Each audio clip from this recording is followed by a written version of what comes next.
नमस्कार साथियों, स्वागत है आप सभी का स्टॉक गुरुवर के आज के इवनिंग मार्केट एनालिसिस एपिसोड के अंदर। आज मैं आपसे डिस्कस करने वाला हूं कौन से स्टॉक्स थे जिन्होंने मार्केट को सपोर्ट किया, कौन से स्टॉक्स थे जिन्होंने मार्केट को सपोर्ट नहीं किया, और मैं निफ्टी और बैंक निफ्टी के लिए अब क्या प्रेडिक्शन लेके चलूंगा। आज की मार्केट के बाद मेरी स्ट्रेटजी क्या रहने वाली है वो मैं आपसे इसके अंदर शेयर करने वाला हूं। उससे पहले अगर आपने अब तक स्टॉक गुरुवर के चैनल को सब्सक्राइब नहीं किया है तो ये जो सब्सक्राइब बटन आपकी स्क्रीन पे दिखाई दे रहा है, प्लीज इसको प्रेस कर दीजिएगा और बेल आइकन ऊपर नोटिफिकेशन बेल को जाकर के उसमें ऑल चूज कर लीजिएगा। I am not a SEBI registered professional, so I suggest you please ask your financial advisor before making any financial decision, any investment plan. ये एजुकेशन के purpose से मैं एक वीडियो बना रहा हूं, जो मैं करता हूं, जो मुझे लगता है मैं आपसे शेयर कर रहा हूं। अगर किसी काम आएगा मुझे बहुत अच्छा लगेगा। तो चलिए बात कर लेते हैं आज की मार्केट एनालिसिस की। मैंने निफ्टी का 15 मिनट का चार्ट लगा हुआ है स्क्रीन पर। देखिए मार्केट काफी वॉलेटाइल रहा। पहले कुछ रेंज बाउंड रहा, कुछ रेंज के बीच में इसने काम किया। देखिए 21,950 और यहाँ पर ये 21,850 के बीच का मुझे लगा है। इसके बीच में काफी देर मार्केट ने मूव किया। बैंक से अगर बात करते हैं तो बैंक निफ्टी ने भी अच्छी खासी एक गिरावट दर्ज की है क्लोजिंग के टाइम पर। और बाकी कंपनीज की बात करते हैं जैसे रिलायंस और एचडीएफसी जैसे हैवी वेट्स है, इन्होंने भी, रिलायंस ने तो तकरीबन 1.25% की गिरावट के साथ क्लोजिंग दी है 2878 के लेवल का। और एचडीएफसी बैंक भी तकरीबन 1-1.5 पॉइंट नीचे गिर करके बंद हुआ है, मार्जिनल है बट हाँ था रेड जोन में ही। बाकी सारे बैंक्स मुझे आज नेगेटिव जोन में दिखाई दे रहे हैं। एसबीआई है, उसने तकरीबन 1% के आसपास की जो फॉल रजिस्टर करते हुए अपनी क्लोजिंग दी है।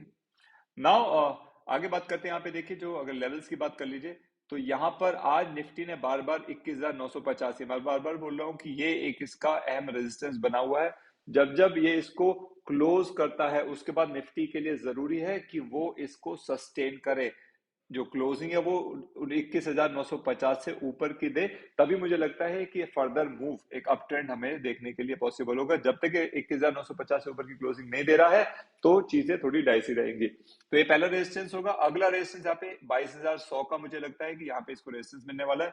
सपोर्ट की बात करें, देखिए फिलहाल 82 पॉइंट डाउन होकर के 21,771, तकरीबन 21,750 के आसपास मान के चलो, मतलब 750, 771 है इसने क्लोजिंग दी है। तो 21,750 इसका एक पहले रेजिस्टेंस था, ठीक है जी। तो अभी फिलहाल मुझे लगता है कि इसका सपोर्ट रहना चाहिए। अगर ये फर्दर कल मार्केट गैप डाउन नहीं होती है तो यहाँ से इसको अप ट्रेंड मिलना चाहिए, अपवर्ड डायरेक्शन मूव करना चाहिए। इनकेस अगर ये गैप डाउन मिलता है या अगर ये डाउनवर्ड डायरेक्शन मूव करती है, नेगेटिव डायरेक्शन शो करती है, तो 21,650 और उसके बाद 21,500 इसके लिए अहम लेवल होने वाले हैं सपोर्ट के। बहुत डाइसी था मार्केट आज। आज इंट्राडे ट्रेडर्स ने काफी लूज किया होगा ऐसा मुझे लगता है। अगर आपने कुछ पैसे बनाए, आपको लगता है कुछ पॉइंट्स आपने आज कैप्चर कर पाए हैं इस मूव के अंदर, so that be really great. Last candle है यहाँ पे, जो लोग जिन्होंने जिन्होंने सेलिंग किया होगा उन्होंने आज कुछ पॉइंट्स जरूर कैप्चर किए होंगे, मेरा ऐसा अनुमान है। आगे बैंक निफ्टी की बात करते हैं। देखिए अगेन बैंक निफ्टी भी एक रेंज बाउंड अप्रोच दिखाई है जिसने भी। वॉलेटिलिटी जबरदस्त थी, देखिए मतलब खुलते ही गिरावट थी, फिर अप एंड डाउन, इसने पूरा टाइम, पूरा दिन ट्रेडिंग इसका ऐसा ही रहा। और एक ये रेंज बाउंड रहा तकरीबन, मतलब 45,750 से लेकर के 46,000 के बीच में इसने अपने ये फ्लक्चुएशन शो करता रहा। और उसी के हिसाब से बंद हुआ 145 पॉइंट डाउन होकर के 45,825 की क्लोजिंग दिया बैंक निफ्टी ने, क्योंकि सारे बैंक ही लगभग नेगेटिव जोन में क्लोज हुए हैं। So this is something very disappointing I would say. और ये एक साइडवेज बना उसके बाद, क्योंकि ये साइडवेज में इसलिए कह रहा हूँ क्योंकि देखिए एक रेंज में मूव करता रहा। तो जो लोग ट्रेड कर रहे होंगे, मुझे लगता है आज कितने लोगों ने पैसा बनाया होगा, ये थोड़ा टफ था डेफिनेटली, ऐसा मैं मानूंगा इंट्राडे ट्रेडर्स के लिए। So this was the approach of bank Nifty. Now levels again वही है, 46,000 इसका एक इमीडिएट रेजिस्टेंस होना चाहिए। जो हम बात करें, देखिए यहाँ पे 46,000 का एक इमीडिएट रेजिस्टेंस होना चाहिए इसका। ये मैंने 15 मिनट का चार्ट लगा दिया आगे।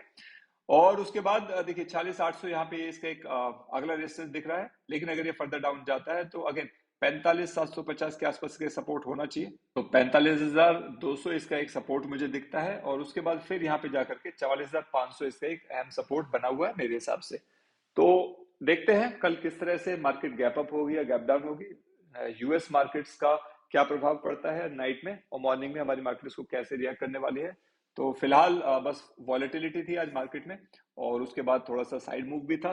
तो ज्यादा डिस्कशन के लिए कुछ है नहीं। पॉइंट्स जो थे, एचडीएफसी का नहीं पता चल पा रहा है कि ये बिना किसी रीजन के क्यों अपने आप ही बढ़ जा रहा है और अपने आप ही गिर जा रहा है। This is something very skeptical. So इसी को वॉलेटिलिटी कहते हैं। शायद जैसे ही, अच्छा एक और चीज थी इसमें क्लोज करने से पहले मैं कहूंगा, बैंक निफ्टी के अंदर जैसे ही हायर लेवल्स पे जा रहा था, तुरंत इसको ऊपर सेलिंग प्रेशर आ रहा था।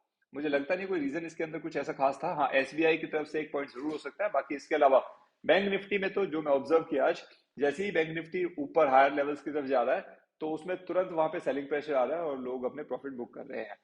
सो प्रोबेबली इस टाइम पे मार्केट्स काफी वॉलेटाइल हैं, we need to be very careful, और अपने स्टॉप लॉस को बहुत बारीकी से देखने की आवश्यकता है।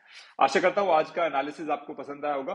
कल मॉर्निंग में एक अपडेटेड सिस्टम के साथ जो लेवल्स होने वाले हैं, नाइट में जो यूएस मार्केट करेगी उसके बेसिस पे हम किस तरह से रिएक्ट करने वाले हैं, गिफ्ट निफ्टी क्या अप्रोच करेंगे, मॉर्निंग में फिर से एक मॉर्निंग मार्केट एनालिसिस एपिसोड में हम कल जरूर मिलेंगे।